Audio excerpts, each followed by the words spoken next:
O91 Hindi अध्याय 451 हत्याएं। पिछला अध्याय। अगला अध्याय। चाहे यह अफेरियन रूइन का दबाव हो या लीग ऑफ लेजेंड्स और कॉन्टिनेंटल चैंपियनशिप की सीमाओं का समय, हम बहुत तेज गति से सुधार कर रहे हैं। हमारी नई टीम के गठन को 10 दिन हो चुके हैं और हमने ब्लैक ग्रास प्रेरी का शिकार करना शुरू कर दिया है। हम पागलों की तरह ग्रिम जाति के राक्षसों को मार रहे हैं। हम इतने अधिक ग्रिम प्रजाति के राक्षसों को मार रहे हैं कि कल मैंने 10,000 का आंकड़ा पार कर लिया है। कल मैंने 10,000 से अधिक का शिकार किया है। मैंने उस संख्या पर विश्वास करने की हिम्मत नहीं की और यह महसूस करने के लिए कई बार इसकी जांच की कि यह वास्तविक है या नहीं। 10,000 मन क्रिस्टल कोई छोटी राशि नहीं है, यहाँ तक कि चौकी में भी यह एक बड़ी राशि है, रिपब्लिक में तो और भी कम, जहाँ एक भाग्य भी इसके लिए एक अच्छा शब्द नहीं है। पिछले 10 दिनों में हमने सामान्य और कुलीन ब्रिगेडियर दोनों चरणों को मार गिराया है। इतना ही नहीं, हम एक बार 1 स्टार अभिजात वर्ग के सामने भी आए थे, लेकिन रेना और मैं उससे लड़ने के लिए दौड़ पाते उससे पहले ही सोफिया ने उसे पकड़ लिया था। सोफिया एक आवेगशील और बड़बोली लड़की लगती होगी, लेकिन वह एक बहुत ही चतुर लड़की है। वह कभी भी कोई अवसर जाने नहीं देती। उस 1 स्टार एलीट के बाद हमें कोई अन्य 1 स्टार एलीट नहीं मिला है, लेकिन आज ये बदल सकता है क्योंकि हमने विशेष रूप से 1 स्टार एलीट की खोज के लिए ब्लैक ग्रास प्रेरी में और अधिक गहराई में जाने का निर्णय लिया है। अत्यधिक दबाव के कारण वे महसूस कर रहे हैं, राहेल और लियो जब एलीट ब्रिगेडियर स्टेज राक्षस से बुरी तरह पीटे जा रहे हैं, तो elite brigadier stage grim race राक्षस को मारने के लिए, और यह केवल एक एलीट ब्रिगेडियर स्टेज राक्षस को मारना नहीं है। वे दोनों अब 3 कुलीन ब्रिगेडियर चरण ग्रिम डॉन राक्षस को मारने में सक्षम हैं, और यह राहेल और लियो थे जिन्होंने गहराई से सुझाव दिया था। जब हमने ये सुना तो हम काफी आश्चर्यचकित हुए, लेकिन हमें ये जानने के लिए ज्यादा सोचना नहीं पड़ा कि उन्होंने ऐसा क्यों कहा है। 2 दिन पहले दोनों ने क्रमशः अपने गिल्ड चैलेंज को चुनौती दी थी और उनका परिणाम इतना अच्छा नहीं था। तीसरी चुनौती को पार करने के लिए उनके पास अभी भी थोड़ी ताकत की कमी है, और यदि वे अगले 4 दिनों में इसे पार नहीं कर पाए तो उन्हें अफेरियन खंडहर को अलविदा कहना पड़ेगा। ये ब्लैक ग्रास प्रेरी में दोपहर का समय है और हमने अभी अभी ग्रिम जाति के राक्षसों के 17 एलीट ब्रिगेडियर की टीम को मार डाला है और अब उनसे मैना क्रिस्टल प्राप्त कर रहे हैं। जैसे जैसे हम ब्लैक ग्रास प्रेरी में आगे बढ़ रहे हैं, वैसे वैसे हमें जितने भी राक्षसों का सामना करना पड़ रहा है, वे सभी एलीट ब्रिगेडियर स्टेज ग्रिम जाति के राक्षस हैं, और वे सामान्य एलीट नहीं हैं, बल्कि उनसे अधिक शक्तिशाली हैं जिनका हमने पहले सामना किया था। सुबह से अब तक हम ग्रिम रेस मॉन्स्टर की 5 टीमों का परीक्षण कर चुके हैं और इन सभी टीमों में 12 या अधिक सदस्य थे। चलो आगे बढ़ते हैं, सोफिया ने कहा जब रेचेल और लियो ने अंततः अपनी कटाई पूरी कर ली थी। हमने अपना स्थान ग्रहण किया और चुपचाप काली घास के बीच से चलना शुरू कर दिया। 10 दिनों तक साथ साथ लड़ने से हमने बहुत अच्छी टीम वर्क और संरचना विकसित कर ली थी, जिसका प्रयोग हम घास के बीच से चलने के लिए करते थे। राहेल को छोड़कर चारों एक दूसरे के बीच 1 मीटर से भी कम दूरी रखते हुए आगे बढ़ते हैं, ताकि हम एक दूसरे की गतिविधि में बाधा न डाल सकें तथा ये भी देख सके कि दूसरा कहाँ है।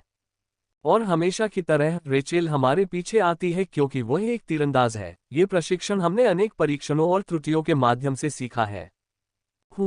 पिछले युद्ध क्षेत्र से चलना शुरू किए हुए हमें 10 मिनट भी नहीं हुए थे कि मैंने ग्रिम जाति के राक्षसों के समूह को महसूस किया, और जब मैंने उनके स्तर को महसूस किया तो मैं कुछ क्षण के लिए खुश हो गया, फिर बहुत गंभीर हो गया।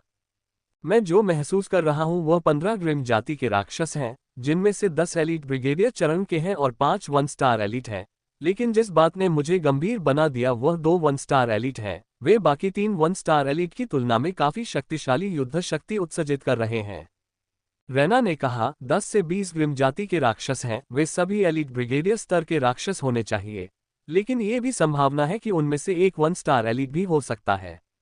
मैंने अपना सिर हिलाया, वह बहुत गलत है। ऐसा लगता है कि मुझे अंततः अपनी संवेदी क्षमता को प्रकट करना ही होगा, अन्यथा अगर वे अनजाने में लड़े तो उन्हें बहुत बड़ी कीमत चुकानी पड़ेगी। कुल 15 ग्रिम जाति के राक्षस हैं, 10 एलीट ब्रिगेडियर स्टेज राक्षस हैं और 5 1 स्टार एलीट हैं, जिनमें 2 1 स्टार एलीट विशेष रूप से मजबूत हैं, मैंने धीरे से कहा।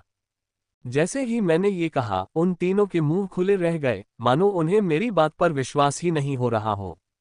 माइकल, तुम अभी भी बहुत गहराई से छुप रहे हो, सोफिया ने कहा, और उसने हल्की सी मुस्कान के साथ अपने होठों को सिकोड़ लिया। रेना ने गंभीर चेहरे से पूछा, वे 2 1 स्टार एलीट बाकी 1 स्टार एलीट से कितने मजबूत हैं? वे दोनों सामान्य 1 स्टार एलीट से लगभग 30% अधिक शक्तिशाली हैं, मैंने उत्तर दिया। ये सुनकर सभी के चेहरों पर तेजी से परिवर्तन आ गया, विशेषकर जुड़वा बच्चों के चेहरों पर। 1 स्टार एलीट इतना शक्तिशाली है कि इसमें 1% की वृद्धि भी फर्क ला सकती है, और जिसका मैंने उल्लेख किया था वह सामान्य 1 स्टार एलीट से लगभग 30% अधिक शक्तिशाली है। सोफिया ने जल्दी से पीछे की ओर इशारा किया और कुछ सेकंड बाद रेचल करीब आ गई और सभी ने धीमी आवाज में योजना पर चर्चा शुरू कर दी। जब हम योजना पर चर्चा कर रहे थे तो कुछ ऐसा हुआ जिससे मैं बहुत घबरा गया, लेकिन जल्द ही मैंने कोई प्रतिक्रिया न देखकर शांत हो गया। सोफिया ने कहा, रेचल और लियो के पास 5-5 elite brigadier stage grim race monster होंगे, जबकि माइकल आप 2 1 स्टार एलीट को संभालेंगे।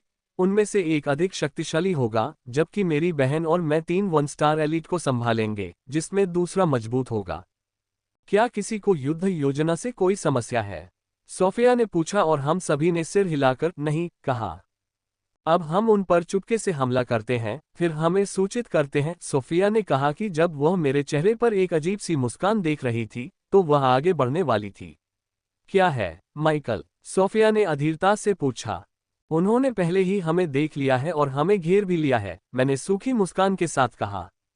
क्या ग्रिम जाति के राक्षस के इस समूह में किसी के पास बहुत अच्छी इंद्रियां थीं और इसकी तुलना संवेदी क्षमता से की जा सकती है? इससे पहले जब हम योजना पर चर्चा कर रहे थे तो उन्होंने पहले ही हमारी उपस्थिति को देख लिया था और हमें घेर लिया था ताकि हम बच न सकें।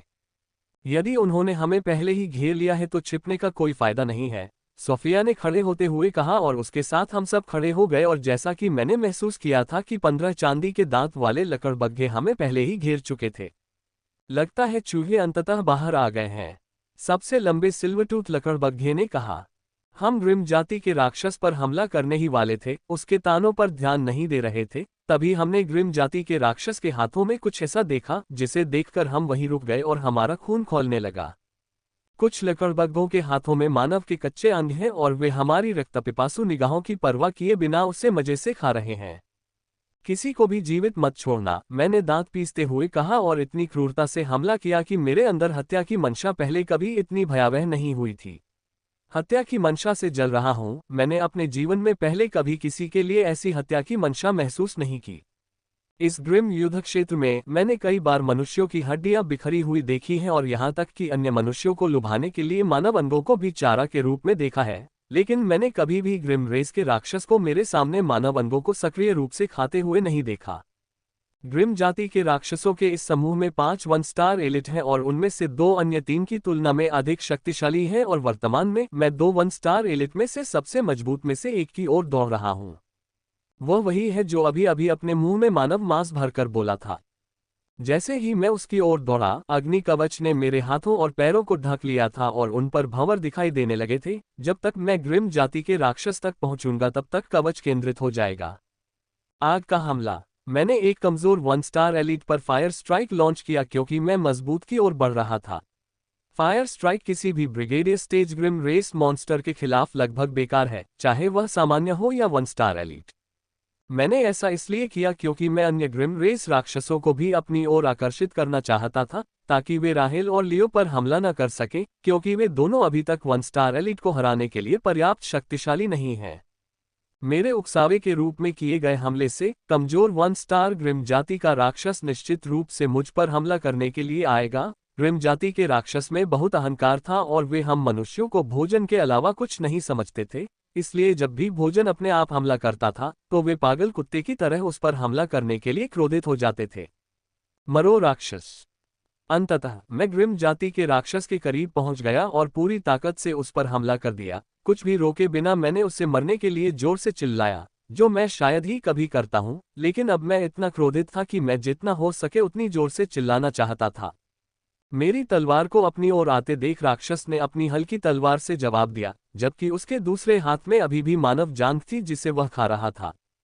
खटखट, धप धप हमारे हथियार आपस में टकराए और मुझे बहुत आश्चर्य हुआ जब मुझे वार को रोकने के लिए कुछ कदम पीछे हटना पड़ा, जबकि वह अपनी जगह पर ही जड़वत खड़ा था और उसका चेहरा हल्का सा हिल रहा था, जिससे उसे थोड़ा आश्चर्य हुआ क्योंकि उसके चेहरे पर एक सहज भाव गायब हो गया, लेकिन अगले ही पल उसके चेहरे पर वह सहज भाव वापस आ गया।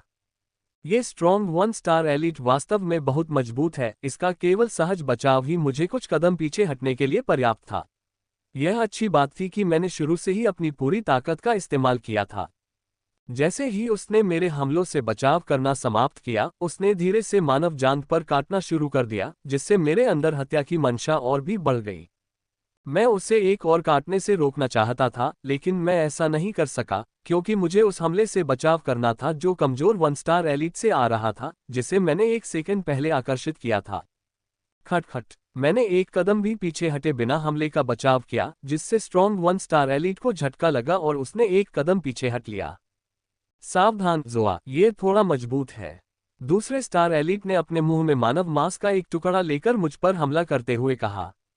उसका हमला भले ही सामान्य और धीमा लग रहा हो, लेकिन यह इतना तेज था कि मुझे उसका जवाब देने के लिए अपनी पूरी ताकत लगानी पड़ी।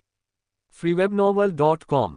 खटखट। टुकड़ा। मैंने उसके हमले से बचाव किया, लेकिन जैसे ही मैंने ऐसा किया, कमजोर ग्रिम राक्षस ने मुझ पर हमला कर दिया। यह अच्छी बात थी कि मैंने हमले को भांप लिया था और समय रहते उससे बच निकलने में सफल रहा, लेकिन फिर भी उसने मेरी कमर पर गहरा घाव कर दिया।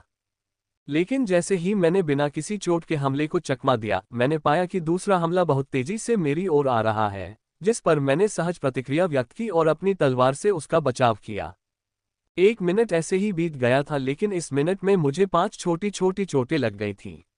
मैं गंभीर रूप से घायल हो जाता अगर ग्रिम जाति का शक्तिशाली राक्षस गंभीर रूप धारण न कर लेता और मुझ पर हमला करते हुए मेरे हाथ में मानव जान को पकड़ लेता। ऐसा लगता है जैसे यह मेरे साथ खिलवाड़ कर रहा है, जिससे मेरा दम घुट रहा है और मेरे अंदर हत्या की मंशा और भी बढ़ गई है, क्योंकि मुझे यह एहसास हो गया है कि जब ये गंभीर हो जाएगा तो मैं इसका सामना करने में सक्षम नहीं रहूंगी। इसकी ताकत सामान्य 1 स्टार एलीट से 30% अधिक है। ये 30% कोई मजाक नहीं है और मैंने इसे कम आंकने की हिम्मत नहीं की, लेकिन मैं अभी भी यह अनुमान लगाने में विफल रहा कि यह कितना मजबूत है। और दूसरी बात यह है कि यह पहली बार है जब मैं 1 स्टार एलीट से लड़ रहा हूं। एकमात्र 1 स्टार एलीट जिसके साथ मैंने लड़ाई की है या जिसकी ताकत समान है वह गिल्ड चैलेंज में है, लेकिन वह सिर्फ एक प्रकार का जादुई कार्यक्रम था और यह वास्तविक है। मुझे कुछ करना होगा, अन्यथा मेरे पास भागने के अलावा कोई विकल्प नहीं होगा, लेकिन मुझे नहीं लगता कि मैं इस मजबूत ग्रिम जाति के राक्षस से आगे निकलने के लिए पर्याप्त तेज हूँ। इसकी ताकत को देखते हुए यह मुझे पकड़ने में सक्षम हो सकता है, और साथ ही मैं अकेला नहीं हूँ। मेरे टीम के साथी विशेष रूप से राहेल और लियो हैं, जिन्हें इस ग्रिम जाति के राक्षस के हाथों आसानी से चिकन की तरह मार दिया जा सकता है। मैंने सुप्रीम कॉम्बैट एक्सरसाइज का प्रचलन शुरू कर दिया। अब तक जब भी मैं खतरे में पड़ा हूं, ये कभी विफल नहीं हुआ। मैंने पहले ही 29 मुहरें बना ली हैं, लेकिन 30वीं मुहर के लिए ये संचलन अत्यंत कठिन है। 10 मुहरों में से अंतिम मुहर बनाना हमेशा बहुत कठिन होता है। ऐसा इसलिए संभव है क्योंकि इस मुहर के सफल निर्माण के बाद सभी 10 मुहरें मिलकर एक नीलम मुहर बना देंगी। यदि मैं तीसरी एमेथिस्ट मुहर बनाने में सक्षम हो जाऊं तो मेरे पास इस मजबूत ग्रिम जाति के राक्षस के खिलाफ जीवित रहने का बहुत अच्छा मौका होगा। हालांकि यह उसके खिलाफ जीतने के लिए पर्याप्त नहीं होगा, क्योंकि मुझे पूरा विश्वास है कि उसने गुप्त विधि को समझ लिया होगा। तो मेरा सबसे पहला लक्ष्य एक तीसरी एमेथिस्ट सील बनाना है और फिर आगे और अधिक सील बनाना है, जो इस ग्रिम जाति के राक्षसों को मारने के लिए पर्याप्त है। मैंने पहले से ही इसे मारने का फैसला कर लिया है, और भले ही मुझे बहुत गंभीर रूप से घायल होने की कीमत चुकानी पड़े, मैं इसके लिए तैयार हूं। टुकड़ा। मैंने सोचा कि यह एक और चोट है, क्योंकि मैंने अपने दांत पीस लिए थे और सुप्रीम कॉम्बैट एक्सरसाइज को प्रसारित करने की कोशिश की थी, लेकिन इन सभी 3 मिनटों में मैं सुप्रीम कॉम्बैट एक्सरसाइज का केवल एक ही मूव प्रसारित करने में सक्षम था, जो कि बहुत कम गति है। अगर मैं इसी गति से घूमता रहा तो इस बलवान लकड़बग्घे के हाथों अवश्य ही मर जाऊंगा। यह मेरे पेट को संतुष्ट करने के लिए पर्याप्त नहीं था। ऐसा लगता है कि मुझे अपनी भूख को शांत करने के लिए इस दोस्त को खाना पड़ेगा, शक्तिशाली लकड़बग्घे ने कहा और अपनी जांघ की स्पष्ट रूप से बची हुई हड्डियों को फेंक दिया और मेरी ओर स्पष्ट भूख भरी आंखों से देखा। हत्या की मंशा से जल रहा हूं। मैंने अपने जीवन में पहले कभी किसी के लिए ऐसी हत्या की मंशा महसूस नहीं की। इस ग्रिम युद्ध क्षेत्र में मैंने कई बार मनुष्यों की हड्डियां बिखरी हुई देखी हैं और यहां तक कि अन्य मनुष्यों को लुभाने के लिए मानव अंगों को भी चारा के रूप में देखा है, लेकिन मैंने कभी भी ग्रिम रेस के राक्षस को मेरे सामने मानव अंगों को सक्रिय रूप से खाते हुए नहीं देखा। ग्रिम जाति के राक्षसों के इस समूह में 5 1 स्टार एलिट हैं और उनमें से 2 अन्य 3 की तुलना में अधिक शक्तिशाली हैं, और वर्तमान में मैं 2 1 स्टार एलिट में से सबसे मजबूत में से एक की ओर दौड़ रहा हूं। वह वही है जो अभी अभी अपने मुंह में मानव मांस भरकर बोला था। जैसे ही मैं उसकी ओर दौड़ा, अग्नि कवच ने मेरे हाथों और पैरों को ढक लिया था और उन पर भंवर दिखाई देने लगे, जिससे जब तक मैं ग्रिम जाति के राक्षस के पास पहुंचूंगा, कवच केंद्रित हो जाएगा। आग का हमला। मैंने एक कमजोर 1 स्टार एलीट पर फायर स्ट्राइक लॉन्च किया क्योंकि मैं मजबूत की ओर बढ़ रहा था। फायर स्ट्राइक किसी भी brigadier stage grim race monster के खिलाफ लगभग बेकार है, चाहे वह सामान्य हो या 1 स्टार एलीट।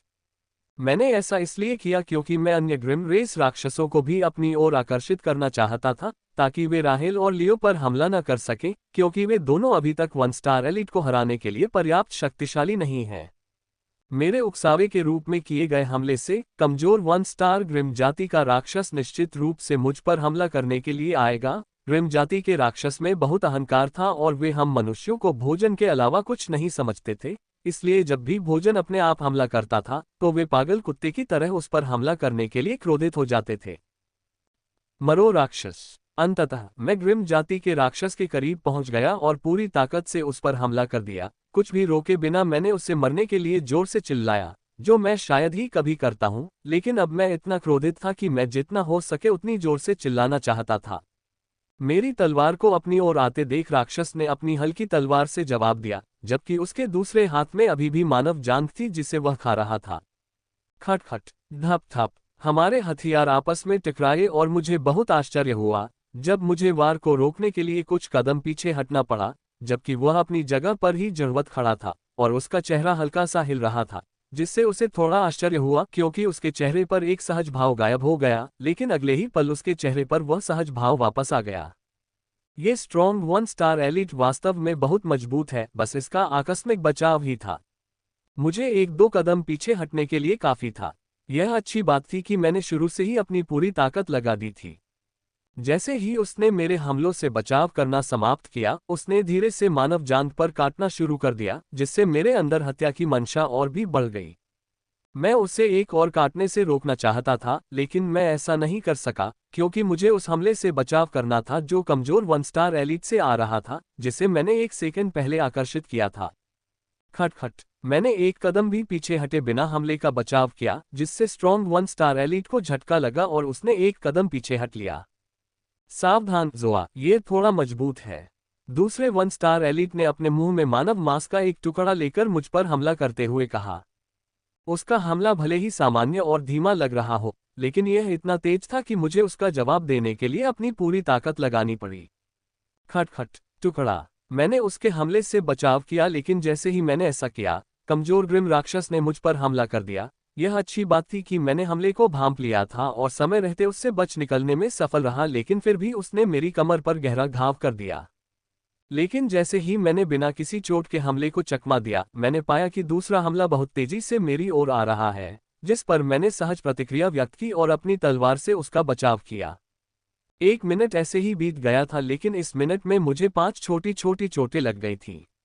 मैं गंभीर रूप से घायल हो जाता अगर ग्रिम प्रजाति का शक्तिशाली राक्षस गंभीर रूप धारण न कर लेता, क्योंकि वह मुझ पर हमला कर रहा था और अपने हाथ में मानव जान को पकड़ रहा था।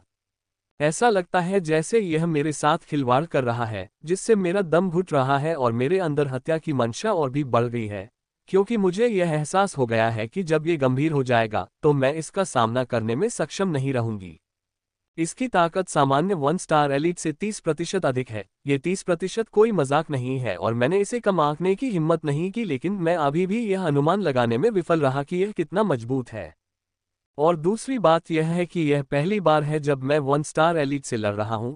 एकमात्र 1 स्टार एलीट जिसके साथ मैंने लड़ाई की है या जिसकी ताकत समान है वह गिल्ड चैलेंज में है, लेकिन वह सिर्फ एक प्रकार का जादुई कार्यक्रम था और यह वास्तविक है।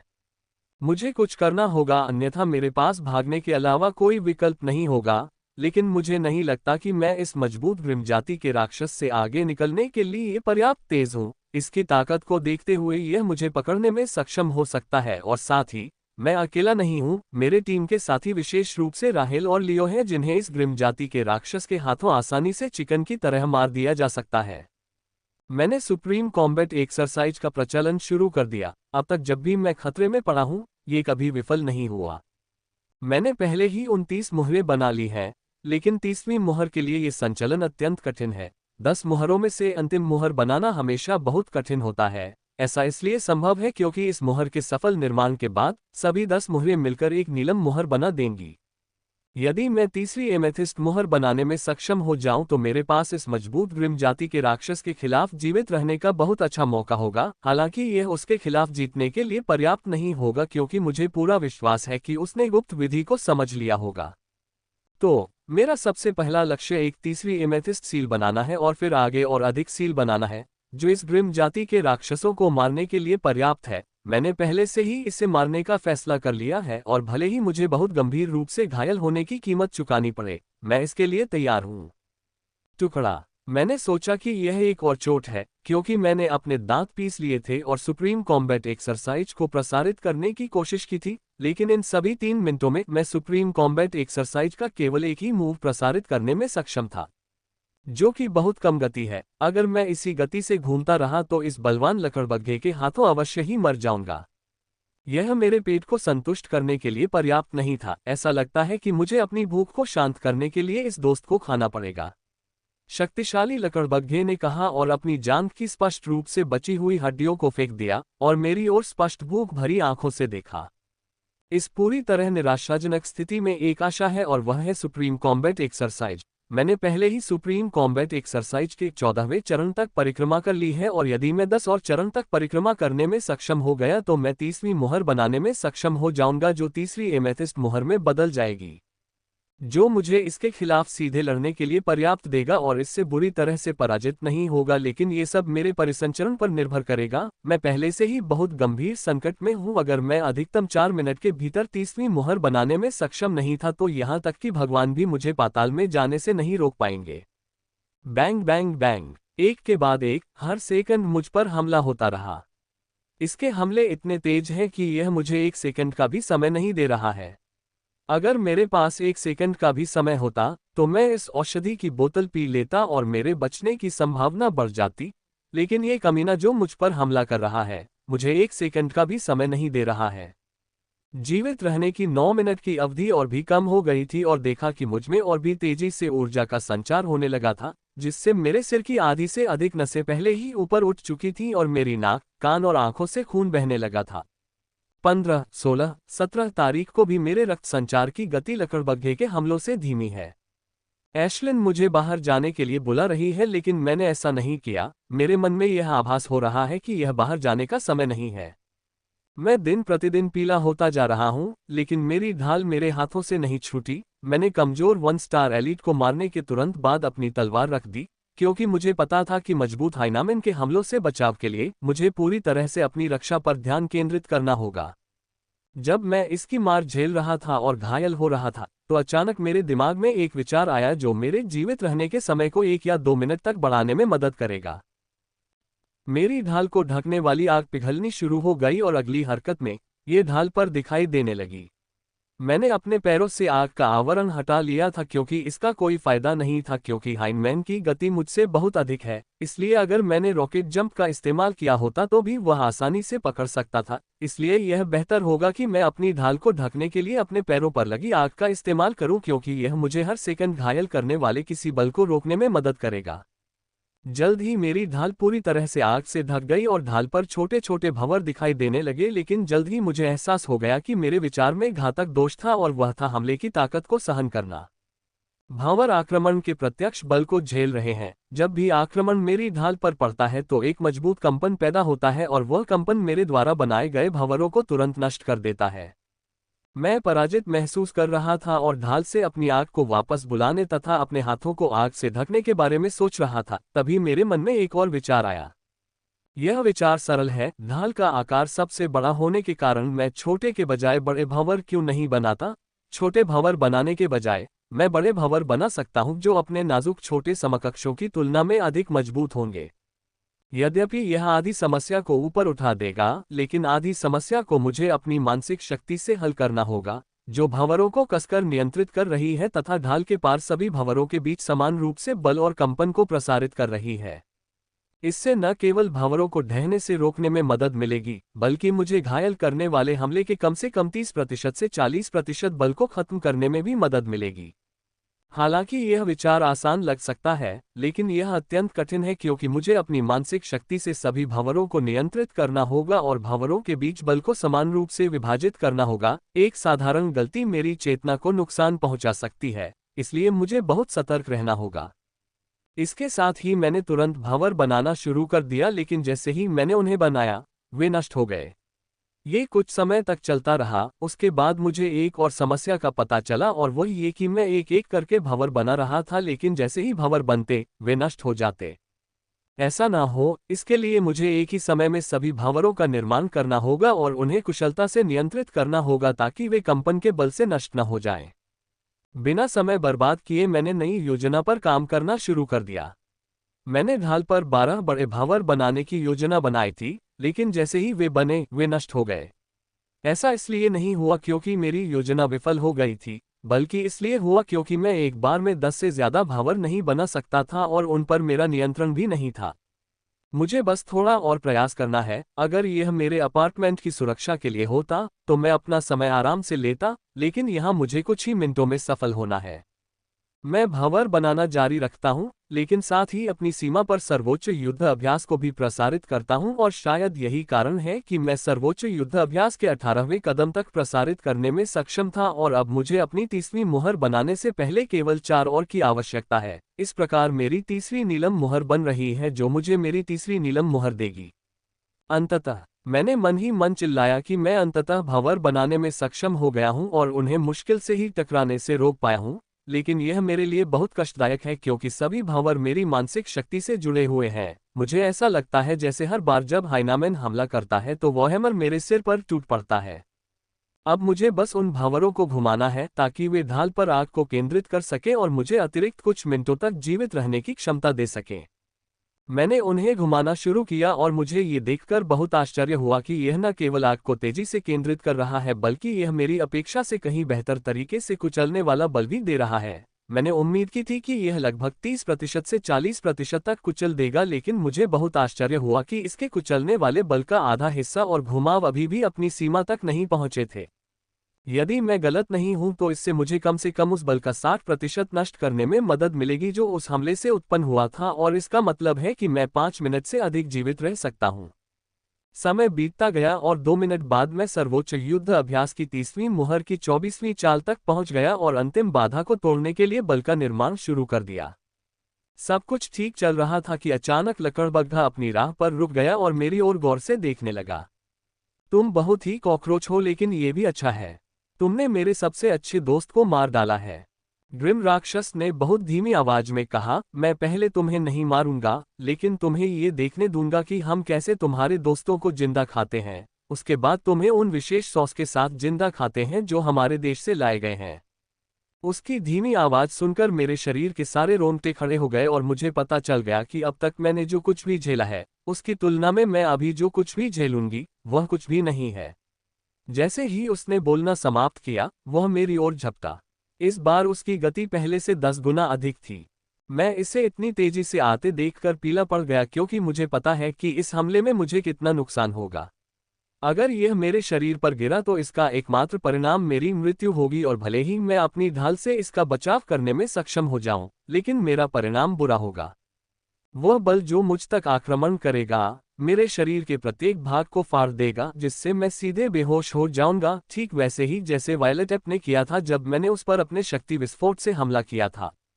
उसे अपनी ओर आते देख मैंने अपनी सारी शक्ति लगा दी ताकि मैं अंतिम दीवार को तोड़कर 30वीं मुहर बना सकूं, लेकिन इसका कोई फायदा नहीं हुआ क्योंकि शक्ति पूरी तरह से नहीं बनी थी। लेकिन मैंने कोशिश जारी रखी और अपनी ढाल को जितनी तेजी से हो सके झुकाया ताकि उस अत्यंत तेज तलवार से बचाव कर सकूं जो मुझसे कुछ ही इंच की दूरी पर थी। टकराना। जब लकड़बग्घे की तलवार मेरी ढाल पर गिरी तो एक जोरदार धमाका हुआ और उस क्षण समय धीमा हो गया और मैं अपने साथ घटित होने वाली हर चीज को धीमी गति में एकदम स्पष्ट रूप से देख पाया। पहली बात यह हुई कि जब उसकी तलवार मुझ पर टकराई तो मेरी ढाल को ढकने वाली आग बुझ गई। उसने कोई प्रतिरोध भी नहीं किया और वह बुझ गई। मेरी ढाल पर आग उगलने से बल मेरे ज्वलंत हाथों पर टूट पड़ा जो ढाल को पकड़े हुए थे, और मेरे हाथों को ढकने वाली आग भी फूट पड़ी क्योंकि सुनामी जैसी ताकत मेरे हाथों पर टूट पड़ी। मेरे हाथों से आग बुझने के बाद बल की सुनामी सीधे मेरे शरीर पर बुलडोजर की तरह टूट पड़ी और मुझे लगा कि मेरा शरीर रॉकेट की तरह नीचे गिर रहा है। ये तो बस शुरुआत थी। जैसे ही मैं जमीन की ओर गिर रहा था, मेरे अंदर प्रवेश करने वाली शक्ति मेरे शरीर की हर मांसपेशी और हड्डी को फाड़ने और तोड़ने लगी।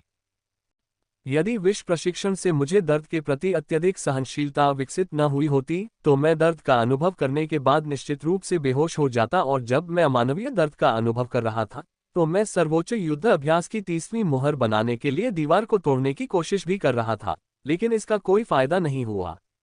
बैनन, मैं अंततः जमीन पर जोरदार धमाके के साथ गिरा। इस धमाके से मेरे शरीर की पहले से ही टूटी हुई सभी हड्डियां लगभग टूट गईं। मेरे शरीर में ऐसी एक भी हड्डी नहीं थी जो इस धमाके के कारण टूटी हो।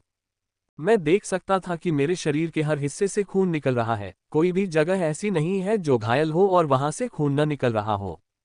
मैं महसूस कर सकता था कि मेरा मस्तिष्क मेरी चेतना को बंद करना चाहता है ताकि मैं आघात से बच सकूं, लेकिन मैंने इसका प्रतिरोध किया क्योंकि मैं जानता था कि एक बार आंखें बंद करने के बाद उन्हें खोलने के बाद जो अनुभव होगा वह नरक से भी बदतर होगा। मुझे क्रोध आया, लेकिन मैंने हार नहीं मानी और 30वीं मुहर बनाने के लिए मैं लगातार दीवार पर टूटता रहा। Crack crack, bang. आखिरकार मेरी बहुत कोशिशों के बाद दीवार में दरार आ गई और ये देखकर मैंने गति बढ़ा दी। दरारें फैलती रहीं और मैं दीवार पर टूट पड़ा और आखिरकार मैं उसे जोर से तोड़ने में सफल रहा।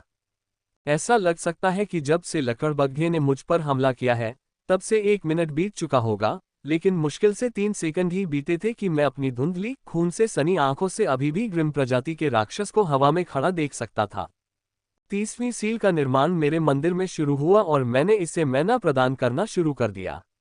मैंने अपने रिफाइन इंजन पर काम करना शुरू कर दिया जैसा मैंने पहले कभी नहीं किया था। मैं 30वीं सील का निर्माण मिनटों के बजाय सेकंड के भीतर पूरा करना चाहता था ताकि एमेथिस्ट सील का निर्माण जल्दी शुरू हो सके, तभी मेरे पास बचने का थोड़ा मौका होगा। यह अच्छी बात है कि मेरे पेट में जो राक्षस कोर है वह मास्टर चरण का राक्षस है और मैं इच्छानुसार इसके विनाश को सीखने में सक्षम था। इसलिए जब तक मैं अपने शोधन इंजन को तेजी से चलाता हूं, मेरे पास सील बनाने के लिए आवश्यक सभी ऊर्जा होगी।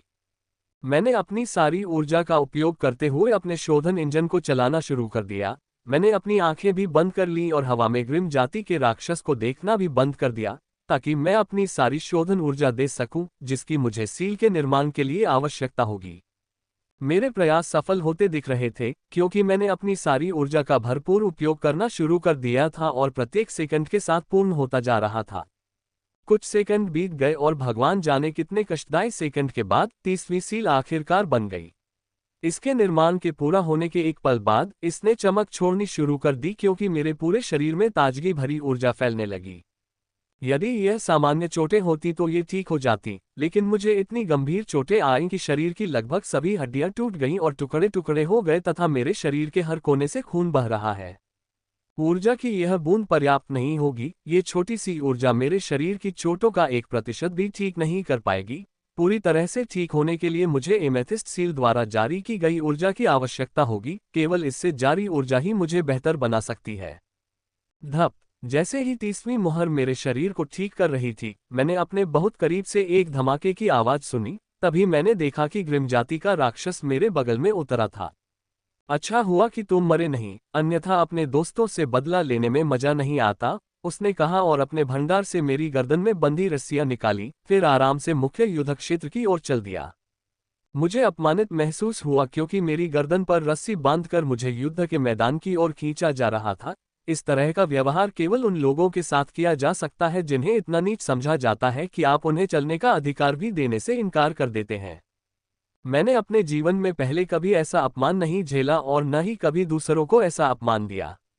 यहाँ तक कि राक्षस को भी, जिसे मैं नासमझ जानवर मानता हूँ, ऐसे अपमान का सामना करने पर हत्या की मंशा ने मुझमें जो थोड़ी सी भी जलन बुझाई थी, उसे और भी अधिक तीव्रता से जला दिया।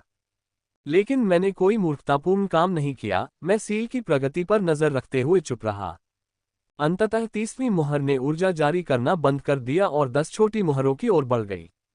पहले कुछ सेकंड तक कुछ नहीं हुआ, लेकिन उसके बाद 10 छोटी सीलें घूमने लगीं और उन्होंने एक घेरा बनाया और घूमना शुरू कर दिया। जैसे ही 10 सीलें घूमने लगीं, उन्होंने भंवर बनाया और उस भंवर ने मेरे अंदर की सारी ऊर्जा को चूसना शुरू कर दिया। ये वह क्षण है जिसका मैं इंतजार कर रहा था। मैंने सोचा क्योंकि मैंने पहले कभी भी रिफाइनमेंट इंजन चलाना शुरू नहीं किया था, मैंने इसकी भी परवाह नहीं की कि मैं पहले से ही अधिक घायल हो गया हूँ। आप जानते हैं, मैंने अपने कुछ दोस्तों को भी बुलाया है जो पास में ही शिकार कर रहे हैं, ताकि वे इस भोजन का आनंद ले सकें। वे कुछ ही मिनटों में आ जाएंगे, उसने कहा। ये सुनकर मैं पूरी तरह से पीला पड़ गया। अध्याय 456 हत्यावी। पिछला अध्याय। अगला अध्याय। मेरा पहले से ही पीला पड़ा चेहरा ये सुनकर और भी पीला पड़ गया कि वह अपने और भी दोस्तों को बुला रहा है। तीसरी एमेथिस्ट सील बनाने के बाद भी मुझे इसे हराने में कोई विश्वास नहीं है, और यदि उसने इसके और भी मित्रों को बुलाया तो मेरी पहले से ही खराब स्थिति और भी खराब हो जाएगी। मुझे ऐसा महसूस हुआ जैसे मेरे ऊपर कोई पहाड़ टूट पड़ा हो और मुझे घुटन महसूस होने लगी। मुझे कभी भी घबराहट का दौरा नहीं पड़ा, लेकिन मेरी वर्तमान स्थिति को देखते हुए मुझे निश्चित रूप से घबराहट का दौरा पड़ रहा है। ये सोचते हुए कि अब घबराने से कुछ भी अच्छा नहीं होगा, मैंने बलपूर्वक अपने आप को शांत करना शुरू कर दिया, ये देखते हुए कि अगर मैं इसके बारे में सोचना जारी रखूंगा तो मैं और भी अधिक घबरा जाऊंगा। मैंने अपनी आंखें बंद कर ली और अपना पूरा ध्यान परिष्कृत ऊर्जा पर लगा दिया। मैंने सारा डर, हताशा, घबराहट और बाकी सब कुछ शोधन इंजन में डाल दिया और उसे और भी तेजी से परिष्कृत करना शुरू कर दिया। एमेथिस्ट सील एक अथाह छेद की तरह है, चाहे मैं इसे कितना भी मैना खिलाऊं, ये हमेशा कम ही होता है। आमतौर पर एमेथिस्ट सील की आवश्यकता को पूरी तरह से पूरा करने में मुझे 10 मिनट से ज्यादा समय लगता था। मैं इसे परिष्कृत और परिष्कृत करता रहा। मैंने इसे परिष्कृत किया और एमेथिस्ट को जितना संभव हो उतना महसूस किया, लेकिन यह इसके लिए कभी पर्याप्त नहीं था, बस इसकी बहुत अधिक आवश्यकता थी।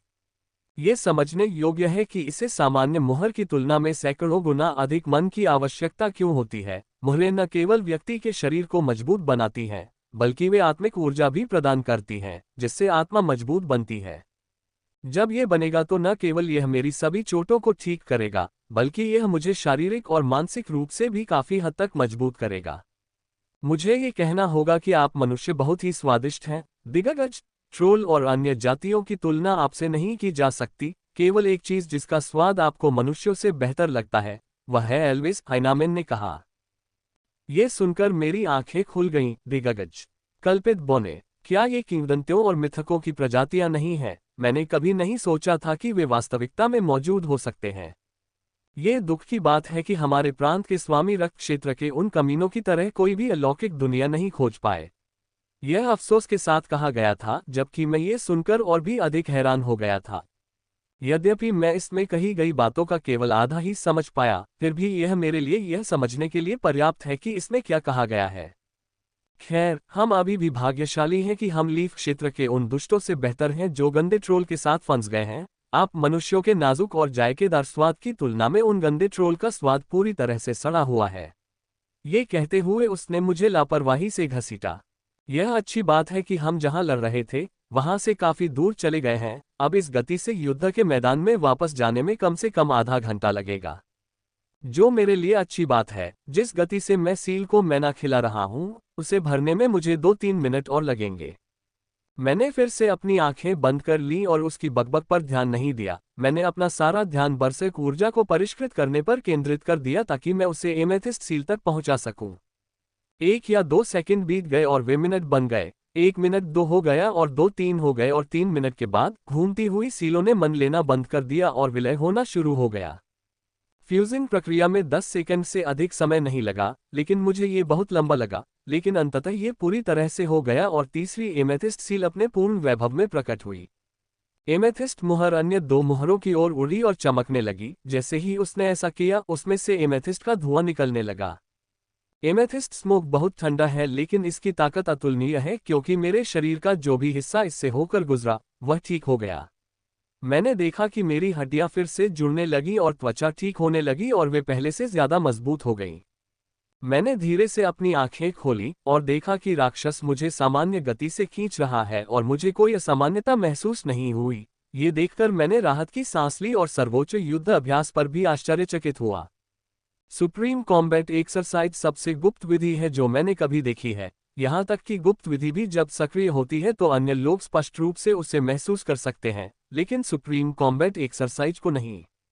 ये सबसे गुप्त है क्योंकि यह किसी भी प्रकार का उतार चढ़ाव उत्पन्न नहीं करता। यहाँ तक कि जब यह उपचार करता है तो यह उपचार की ध्वनि को मौन कर देता है। यदि इसके स्थान पर औषधि होती तो यह आसानी से मेरी हड्डियों से ध्वनि को पुनः जोड़ने में सक्षम होता, लेकिन सुप्रीम कॉम्बैट एक्सरसाइज के साथ नहीं। ये व्यायाम वास्तव में जादुई है कि यहाँ तक कि गुप्त विधि भी इसकी तुलना नहीं कर सकती। मेरे शरीर के तेजी से ठीक होने के साथ मैंने चुपके से अपने हाथों को अपनी तलवार की ओर बढ़ाया जो मेरी कमर के पास लटक रही थी, क्योंकि यह वह ढाल थी जिसे मैंने जमीन पर गिरते समय खो दिया था। राक्षस कभी कभी बात करते हुए सामान्य रूप से चल रहा था, लेकिन उसने एक बार भी मेरी ओर मुड़कर नहीं देखा, जैसे कि उसे मेरे भागने की परवाह ही न हो। ग्रिम जाति के राक्षस के अहंकार को देखते हुए वे हमेशा हम मनुष्यों को नीची नजर से देखते हैं, हमें नीच जाति समझते हैं जो केवल उनका भोजन हो सकता है। अभी कुछ ही सेकंड हुए हैं जब एमेथिस्ट सील ने मुझे ठीक करना शुरू किया है, लेकिन मेरी चोटों की गंभीरता को देखते हुए उन्हें पूरी तरह से ठीक होने में शायद 1 मिनट लगेगा।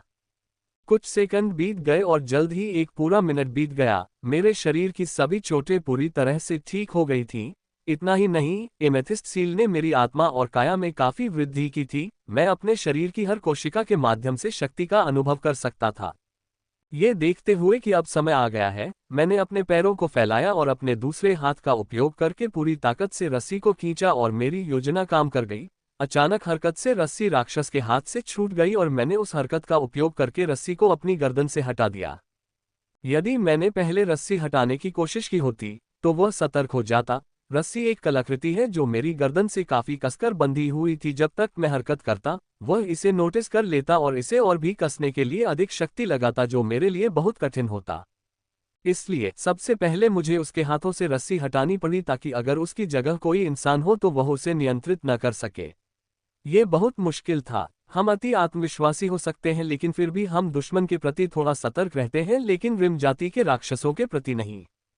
वे हमें मनुष्यों को कभी गंभीरता से नहीं लेते। यही कारण है कि उच्च संख्या होने के बावजूद वे शुरू से ही हमें पूरी तरह से हरा नहीं पाए। जब से उन्होंने पहली बार हमला किया है, उन्होंने हमें लगभग नष्ट कर दिया है और इस दुनिया के 80% हिस्से पर नियंत्रण कर लिया है। लेकिन हम उनसे लड़ते रहे और उन्हें धीरे धीरे पीछे धकेलते रहे और अंततः 3000 साल पहले हमने उन सभी महाद्वीपों को वापस ले लिया जिन पर उनका नियंत्रण था और उन्हें ग्रिम क्षेत्रों तक सीमित कर दिया। उसने मेरी ओर चुपचाप वैसे ही देखा जैसे पहले देखा था, लेकिन इस बार वह बहुत अधिक क्रोधित लग रहा था। उसकी आंखें पूरी तरह लाल हो गई थीं और शरीर से बहुत ही भयानक कंपन निकलने लगे थे। मैंने सोचा था कि इसमें गुप्त विधि होगी, लेकिन ये केवल हमारा अनुमान था जिसके बारे में मैं बहुत चाहता था कि यह सच न हो।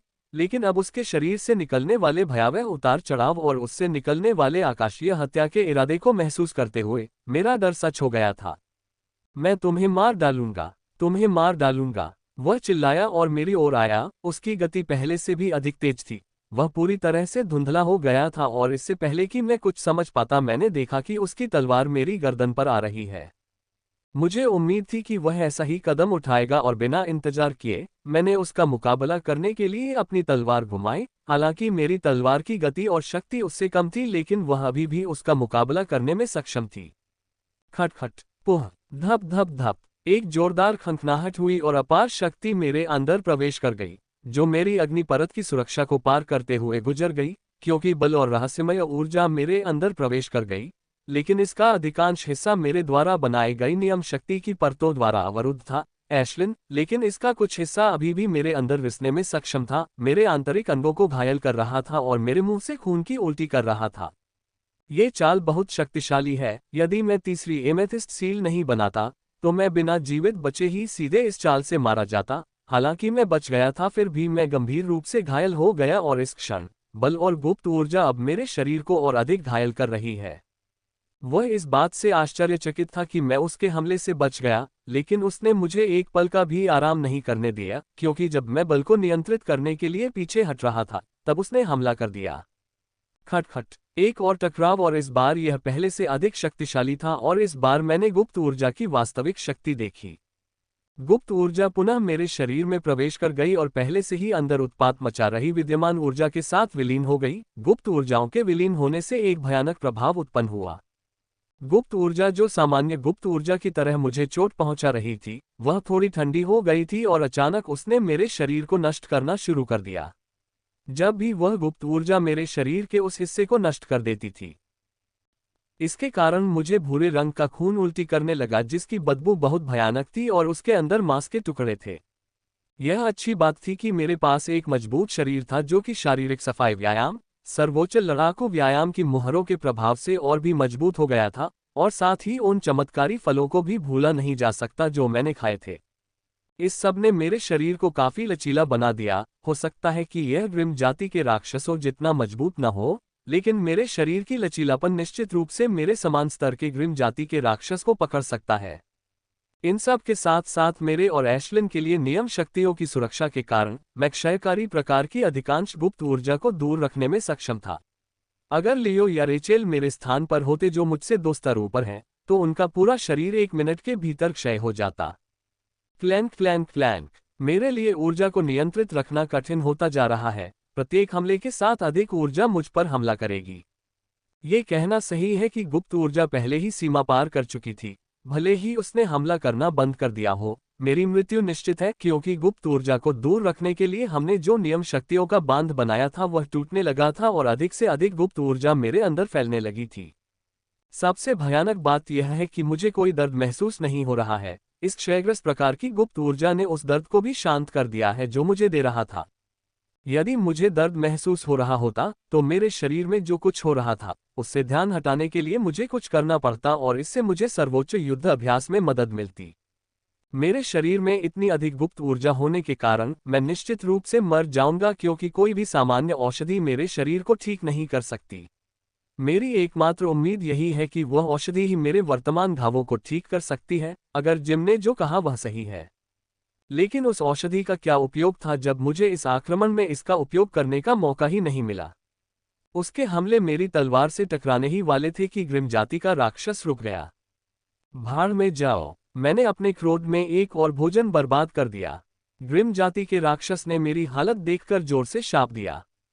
क्षयकारी ऊर्जा के कारण मेरा शरीर अब धूसर हो गया था। यदि मेरी छोटी बहन अभी मेरी ओर देखती तो भयभीत हो जाती।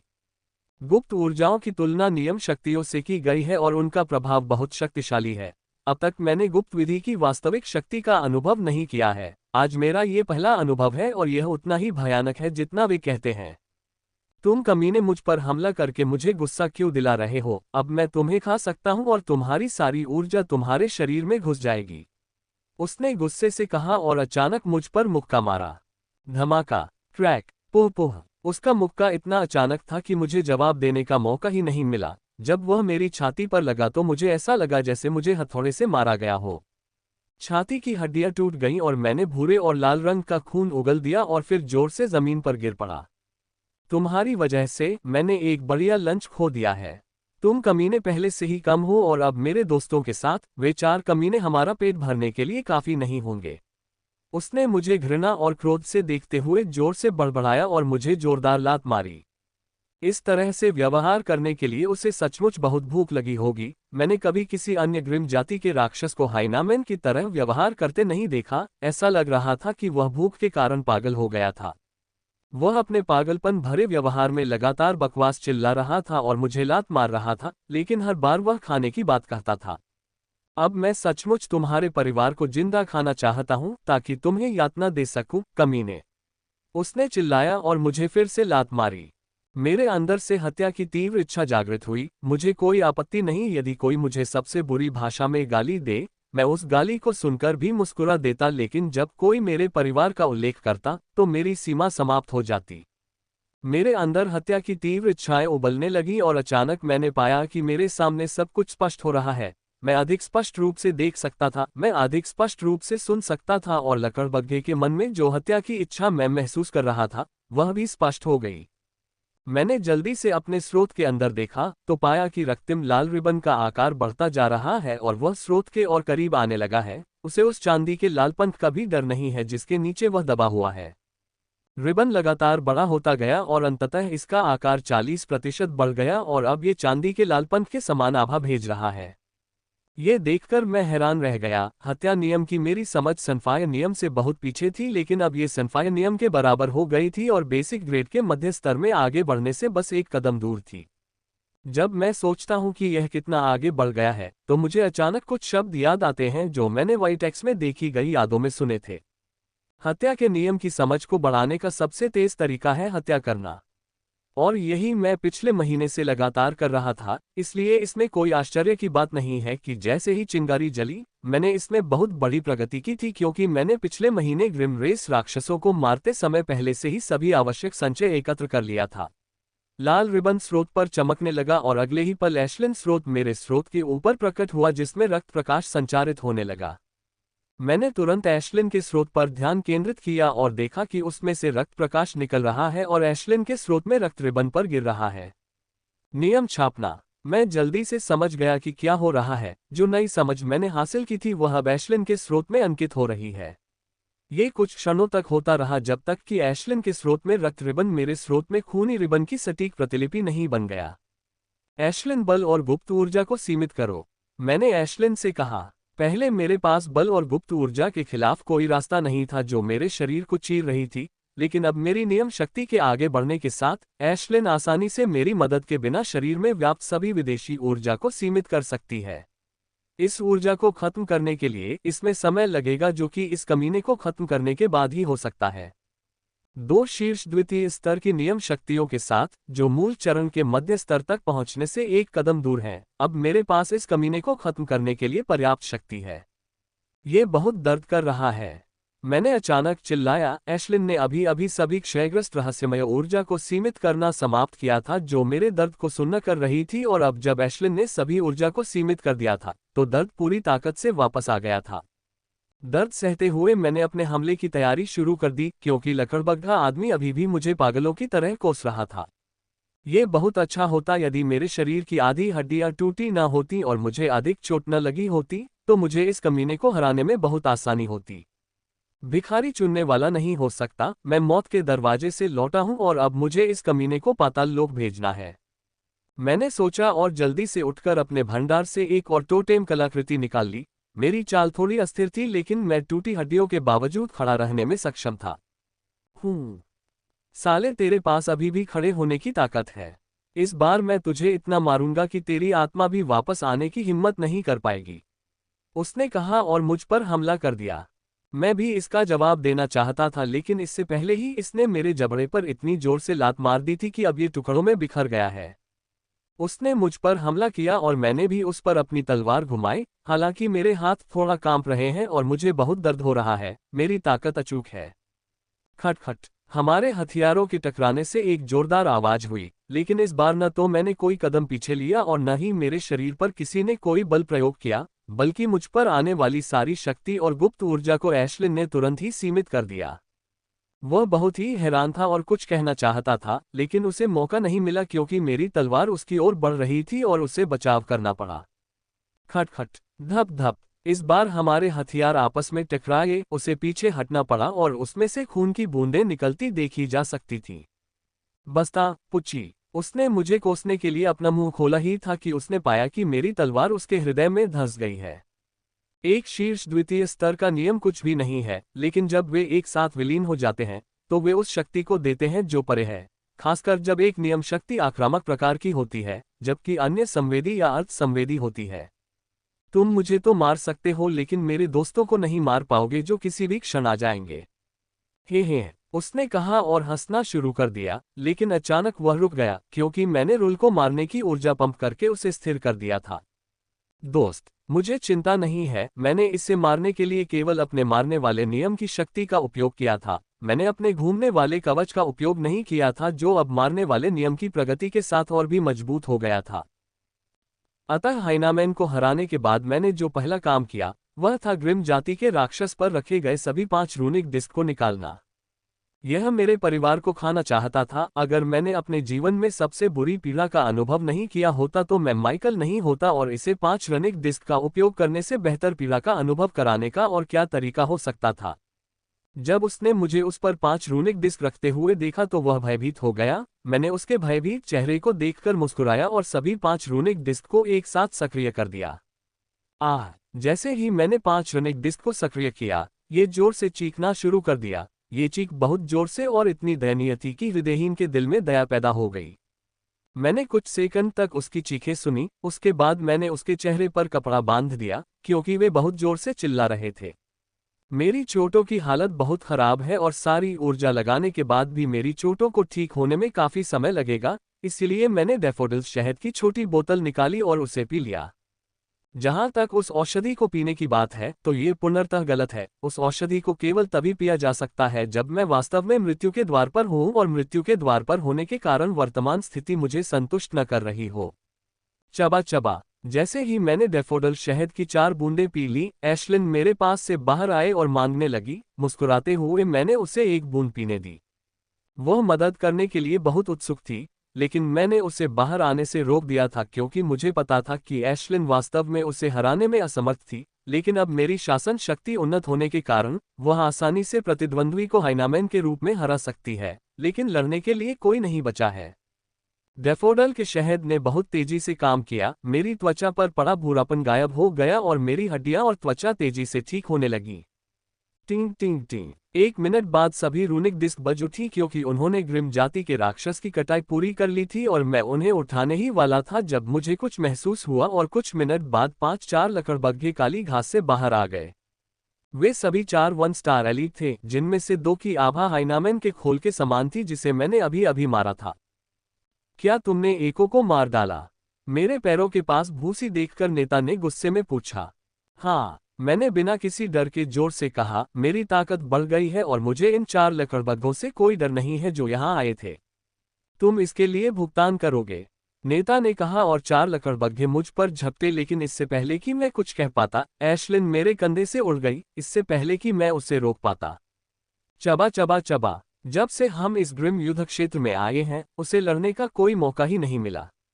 राख। मैं रुकना चाहता था लेकिन बीच में ही रुक गया। अब उसके पास 4 दुश्मनों को हराने के लिए पर्याप्त शक्ति थी, और भले ही वह ऐसा करने में सक्षम न हो, मैं यहाँ किसी भी समय उसकी मदद के लिए तैयार खड़ा हूँ। तुम्हें इस इंसान के लिए भुगतान करना होगा। एक हल्की सी आवाज सुनाई दी जब सफेद धुंध में लिपटा लकड़बग्घा मेरी आंखों से ओझल हो गया और मेरे सीने पर खूनी घाव छोड़ गया। जैसा कि एशलिन ने 4 ग्रिम जाति के राक्षसों को हराने में मेरी अपेक्षा से बेहतर काम किया, लेकिन आखिरी क्षण में जब एशलिन द्वारा 3 ग्रिम जाति के राक्षसों को मार दिया गया, तो समूह के नेता ने अजीब गुप्त कौशल का उपयोग किया जिससे उसकी शक्ति विस्फोटक रूप से बढ़ गई। मैंने उसे रोकने की कोशिश की लेकिन वह अजीब रहस्यमय कौशल का प्रयोग करते हुए इतना शक्तिशाली हो गया था कि उसने मेरी छाती पर खून के निशान भी छोड़ दिए। चलो इस कमीने को जल्दी से काट लें और यहाँ से चले जाएं, मैंने एशलिन से कहा और रूनिक डिस्क को उनकी छाती पर रखना शुरू किया। आज वह दिन है जब वे एफेरियन खंडहर से जुड़ेंगे। चौकी इस खबर से गुलजार है और चौकी के लगभग आधे लोग खंडहर में प्रवेश करने जा रहे हैं। लाखों लोग विभिन्न महाद्वीपों में फैले विभिन्न चौकियों से खंडहर में प्रवेश करेंगे और ये संख्या मनुष्यों की होगी। खंडहर में प्रवेश करने वाले ग्रिम राक्षस उससे 3 से 4 गुना बड़े होंगे। लाखों प्राणियों की मौजूदगी में ये पूरी तरह से तबाही मचाने वाला होगा। मुझे न केवल विदेशी जाति से लड़ना होगा, बल्कि विदेशी जाति से भी लड़ना होगा। पिछले महीने मैंने एफेरियन खंडहर में जाने के लिए सभी आवश्यक व्यवस्थाएं कर ली थी और इसमें कुछ और चीजें भी जोड़ दी जब उन्होंने नोटिस भेजा कि इस बार एफेरियन खंडहर पिछले 3 बार की तरह 35 से 40 दिनों के बजाय 58 दिनों तक खुला रहेगा। ये पिछली बार की तुलना में लगभग 2 गुना समय है और इससे चीजें और भी खतरनाक हो गई हैं। कम समय का मतलब है कम मौत, और अब चूंकि एफेरियन रूइन 58 दिनों तक सक्रिय रहने वाला है, इसलिए इस बार मौतें अधिक होंगी। मैं ये सोचकर कांप उठा कि मैं एफेरियन खंडहर में किस तरह की स्थिति का सामना करने जा रहा हूँ। कई जगहों पर खून खराबा होगा और इंसानों और ग्रिम जाति के राक्षस के बीच युद्ध जैसी लड़ाइयाँ लड़ी जाएंगी। ये बहुत डरावना होगा लेकिन बहुत रोमांचक भी। मैं ये बातें अपनी कल्पना से नहीं सोच रहा हूँ, ये ठोस तथ्य हैं जो मैंने खंडहरों के बारे में पढ़े हैं। इस बार एफेरियन खंडहर में मेरा लक्ष्य टोटेम बनाने के लिए अधिक से अधिक कीमती सामग्री ढूंढना होगा। मैं अब सार्जेंट चरण के शिखर पर हूं और इस बात की बहुत अधिक संभावना है कि मैं बॉडी क्लींजिंग तकनीक के अगले सत्र में मास्टर चरण तक पहुंच जाऊंगा, जिसे मैं कुछ ही मिनटों में करने जा रहा हूं। इसलिए वहां केवल मास्टर चरण होगा। लेफ्टिनेंट चरण तक पहुंचने से पहले मैं अपना टोटेम आर्टिफैक्ट बनाऊंगा। टोटेम आर्टिफैक्ट की गुणवत्ता के लिए यह बहुत जरूरी है कि इसे अत्यंत कीमती सामग्रियों से बनाया गया हो, तभी यह अपने उपयोगकर्ता के साथ निरंतर आगे बढ़ेगा। यदि कोई सामान्य सामग्री का उपयोग करता है तो टोटेम आर्टिफैक्ट उपयोगकर्ता की प्रगति के साथ नहीं रह पाएगा। मेरी टीम में हर कोई लेफ्टिनेंट स्तर पर है, जिसमें वे जुड़वां भी शामिल हैं। जो 2 दिन पहले लेफ्टिनेंट स्तर तक पहुंचे थे। वे महीनों पहले लेफ्टिनेंट स्तर तक पहुंच सकते थे, लेकिन वे जानबूझकर अपने मैना को 95% तक शुद्ध करने के लिए रोक रहे थे। उच्च स्तरीय सामग्रियों के साथ सही टोटेम कलाकृति को परिष्कृत करने के लिए उच्च शुद्धता वाले मन की भी आवश्यकता होती है, और ऐसा कहा जाता है कि लेफ्टिनेंट स्तर तक पहुंचने से पहले 95% मन का होना बहुत अच्छा है। मेरी पूरी टीम अफेरियन रूइन में प्रवेश करने जा रही है, जिसमें रेचल और लियो भी शामिल हैं, जो अंततः कल तीसरी गिल्ड चुनौती को पार करने में सफल रहे। खैर, यह एकमात्र सही बात है जो वे कर रहे हैं, क्योंकि कल ही वे दोनों अपनी ताकत से 1 स्टार एलीट को मारने में सक्षम थे। मैंने अंततः अपने सारे काम निपटा लिए और अब वह काम करने का समय आ गया है जो मैं कल कर पाया था। मेरे गहन विश्व प्रशिक्षण के कारण मैंने लगभग सभी चमत्कारी फल ऊर्जा एकत्रित कर ली थी जिनकी मुझे आवश्यकता थी। मुझे बस इसकी बहुत कम मात्रा की आवश्यकता है और मैं मास्टर चरण तक पहुंचने में सक्षम हो जाऊंगा।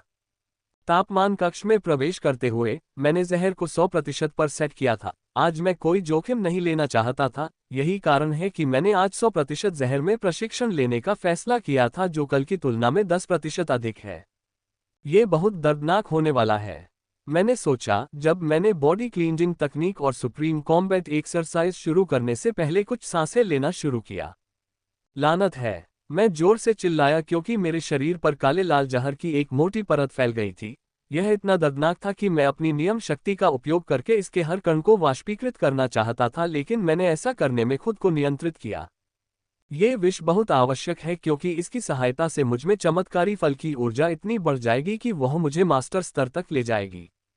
मेरी गति बहुत तेज है और मेरे शरीर के हर इंच पर अत्यधिक दर्द महसूस हो रहा है। मैंने 3 मिनट के भीतर 24 चालें पूरी की हैं और पहले की तुलना में अधिक गति से आगे बढ़ रहा हूँ।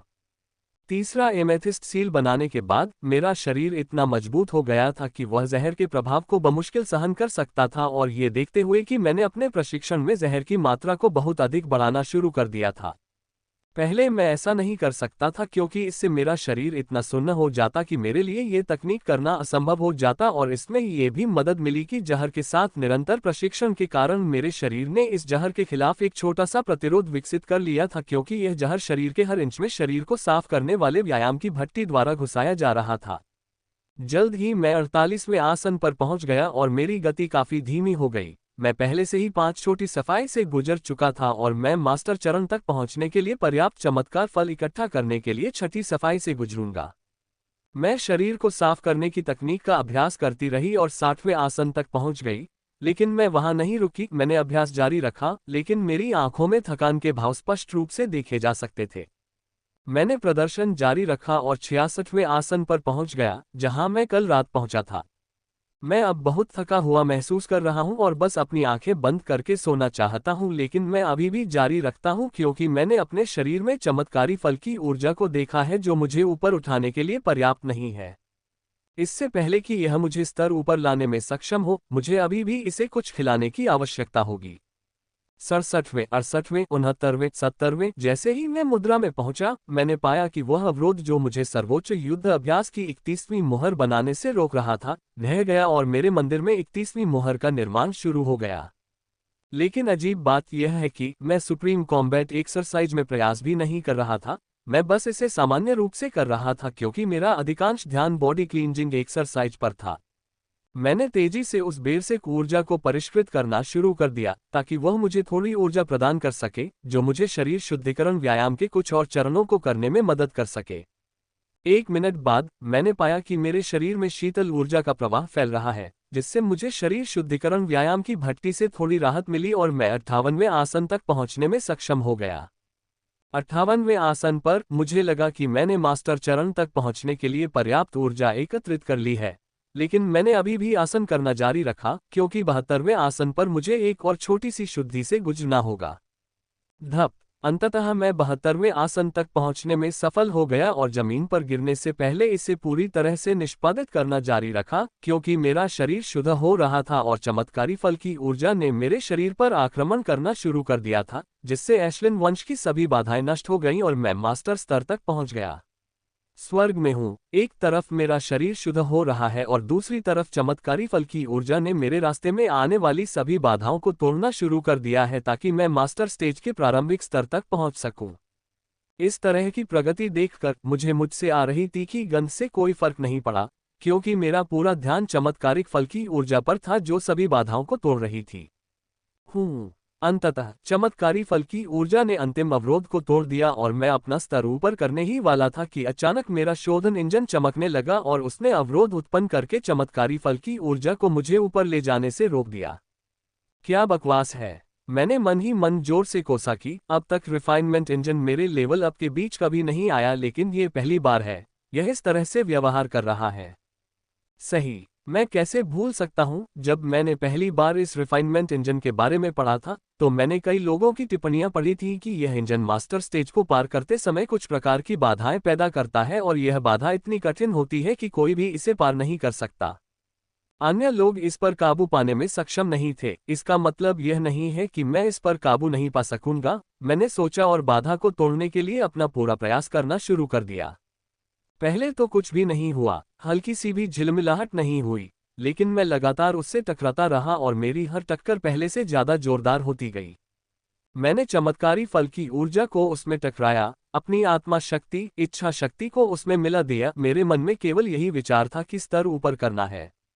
अफेरियन खंडहर अत्यंत खतरनाक होगा और हमारे जैसे लोग सबसे निचले पायदान पर होंगे। अपनी वर्तमान शक्ति से मैं केवल थोड़े अधिक शक्तिशाली 1 स्टार एलीट को ही हरा सकता हूं, शक्तिशाली सुपर एलीट के सामने मैं कुछ भी नहीं हूं। कल ही मैंने गिल्ड चैलेंज को चुनौती दी थी, मैं चौथे चैलेंजर को हराना चाहता था, लेकिन समय सीमा तक लड़ने के बावजूद मैं उसे हराने में असफल रहा। मैं केवल चौथे चैलेंजर के साथ ही ड्रॉ कर सकता हूं, जबकि जुड़वा भाई बहनों ने चुनौती को हरा दिया है। मैं जुड़वा बच्चों के इनाम से सचमुच ईर्ष्या कर रहा हूँ, उन्हें एक अद्भुत इनाम मिला है जो उन्हें हर दिन मजबूत बनाता है। काश मुझे भी उनके जैसा इनाम मिलता। मैं बस मास्टर स्तर तक पहुंचना चाहता हूं ताकि मैं चौथे चैलेंजर को हराने की शक्ति प्राप्त कर सकूं, और जब मैं अफेरियन खंडहर में प्रवेश करूंगा तो मेरे पास आत्मरक्षा की थोड़ी अधिक शक्ति होगी। दरार। काफी प्रयास के बाद अंततः बैरियर पर एक छोटी सी दरार आ गई और ये देखकर मैंने अपने प्रयास और भी बढ़ा दिए। Crack crack crack, bang. अधिक से अधिक दरारें बनती रहीं, जब तक कि अवरोध का कोई भी हिस्सा दरारों से भरा न रह गया और मेरे अंतिम दुर्घटना के साथ अवरोध फटकर टूट गया। चमत्कारी ऊर्जा ने समय बर्बाद नहीं किया और 2 भागों में विभाजित होकर एशलिन में मुझ पर फैलने लगी और मुझे मास्टर चरण तक ले जाने लगी, लेकिन मेरा ध्यान उस पर नहीं था। मेरा ध्यान मेरे रिफाइनमेंट इंजन पर है। यह इतना चमकीला हो गया था कि मैं यह नहीं देख पा रहा था कि क्या हो रहा है। केवल एक चीज जो मैं देख सकता था वह ये कि यह बहुत अधिक ऊर्जा चूस रहा था। ये वस्तुतः मेरे पेट में स्थित मॉन्स्टर कोर से बरसक ऊर्जा को चूस रहा है और वह मॉन्स्टर कोर बहुत तेज गति से वाष्पित हो रहा है। मैंने अपने रिफाइनमेंट इंजन पर से पूरी तरह नियंत्रण खो दिया है और अब महज एक दर्शक बन गया हूं। सबसे पहले जब मैंने इस रिफाइनमेंट इंजन का निर्माण किया था तो मुझे लगा था कि यह एक विशेष इंजन है, लेकिन जब मैं वेस्टब्लड में आया तो मुझे पता चला कि एनालॉग प्रकार के रिफाइनमेंट इंजन का कोई अंत नहीं है जिसे मैंने विशेष माना था। यदि इसमें बरसक ऊर्जा को परिष्कृत करने की क्षमता न होती, जिसने इसे सुपर अभिजात वर्ग द्वारा उपयोग किए जाने वाले शोधन इंजन की श्रेणी में रखा होता, तो मुझे लगता कि मैं उन सुंदर शब्दों से मूर्ख बन गया था जिन्होंने मुझे इस शोधन का निर्माण करने के लिए प्रेरित किया था। पहले तो इसकी बरसक ऊर्जा को परिष्कृत करने की क्षमता थी और अब यह अचानक परिवर्तन, ये शोधन इंजन और भी अधिक अजीब होता जा रहा है। अपने रिफाइनमेंट इंजन की बेसिक ऊर्जा को परिष्कृत करने की क्षमता को देखने के बाद मैंने रिफाइनमेंट इंजन पर काफी शोध किया है और कभी भी रिफाइनमेंट इंजन द्वारा मास्टर स्टेज में कोई बड़ा बदलाव करने के बारे में नहीं पढ़ा या सुना है। नाइट चरण में बड़ा परिवर्तन केवल लेफ्टिनेंट चरण से एक स्तर ऊपर होने पर ही होता है, लेकिन स्पष्ट रूप से मेरा रिफाइनमेंट इंजन मास्टर चरण में बदल रहा है। और सबसे बुरी बात यह है कि मुझे नहीं पता कि यह परिवर्तन अच्छा है या बुरा। मैं आशा करता हूं कि यह अच्छा हो, क्योंकि मैंने कई बार सुना है कि जब बड़े परिवर्तन से गुजरते हैं तो कई रिफाइनमेंट इंजन कई कारणों से टूट जाते हैं। एकमात्र बात जो मुझे राहत दे रही है वह यह है कि रिफाइनमेंट इंजन के साथ जो कुछ भी हो रहा है वह सुरक्षित लगता है, इसमें कोई अस्थिरता नहीं दिखती। जल्द ही मैंने देखा कि वह राक्षस कोर जिससे मेरा शोधन इंजन ऊर्जा को परिष्कृत कर रहा था, ऐसा लग रहा था कि वह जल्द ही वाष्पित हो जाएगा। ये देखकर मैंने जल्दी से मास्टर राक्षस के राक्षस कोर को बाहर निकाला और एक ही घूंट में खा लिया। आमतौर पर मैंने राक्षस कोर का केवल 1/4 हिस्सा ही खाया, लेकिन ये देखते हुए कि यह कितनी तेजी से बरसक ऊर्जा को निगल रहा है, कोर का 1/4 हिस्सा इसके लिए पर्याप्त नहीं होगा। मेरे द्वारा राक्षस कोर खाने के ठीक बाद शोधन की गति और भी अधिक बढ़ गई और मैंने जो राक्षस कोर खाया था वह दृश्यमान गति से वाष्पित होने लगा। समय बीतता गया और जल्द ही 5 से अधिक समय बीत गया और मेरे पेट में मुश्किल से कोई राक्षस कोर बचा था और ये देखते हुए कि मैं एक और खाने वाला था जब मैंने पाया कि प्रकाश मुझ पर शोधन इंजन मंद हो गया और इसकी शोधन गति भी थोड़ी धीमी हो गई। हॉन्फना। जब मैंने रिफाइनमेंट इंजन को देखा तो मेरे मुंह से चीख निकल गई। न केवल इसका आकार बदल गया था बल्कि इसके चारों ओर पतली कांच की नसों का जाल था जिससे मेरा रिफाइनमेंट इंजन बहुत सुंदर लग रहा था। चबा चबा चबा। मैं अभी रिफाइनमेंट इंजन की प्रशंसा कर ही रहा था कि मैंने एशलिन की ऊंची क्रोधित आवाज सुनी जिसमें वह कह रही थी कि उसे सुप्रीम कॉम्बैट एक्सरसाइज की मुहरों की छाप के लिए ऊर्जा की आवश्यकता है। अरे, मैं इस बारे में पूरी तरह से भूल गया। यह अच्छी बात है कि मेरा स्तर केवल आधे तक ही पहुंचा था। हॉन्फना। जैसे ही मैंने अपने शोधन इंजन को चलाना शुरू किया मैंने पाया कि इसे चलाना पहले की तुलना में 5 गुना अधिक कठिन हो गया है और मैं जोर से गाली देने ही वाला था कि मैंने देखा कि इसकी शोधन ऊर्जा की गति पहले की तुलना में 5 गुना तेज हो गई थी, जिससे मैं आश्चर्य में पड़ गया। मैंने जल्दी से मॉन्स्टर कोर का 1/4 हिस्सा खा लिया और मैना को परिष्कृत करना शुरू कर दिया और सिर्फ 3 मिनट में मैं एशलिन की जरूरत के सभी मैना को परिष्कृत करने में सक्षम था। मैंने सोचा कि रिफाइनमेंट इंजन वास्तव में अद्भुत है जब मैं अपने आप को अपने स्तर को ऊपर उठाते हुए देखता हूं तथा अपने शरीर में हो रहे प्रत्येक परिवर्तन पर नजर रखता हूं। समय बीतता गया और 10 मिनट बाद मेरे शरीर में सब कुछ शांत हो गया क्योंकि मैं अंततः मास्टर चरण के प्रारंभिक स्तर पर पहुंच गया था।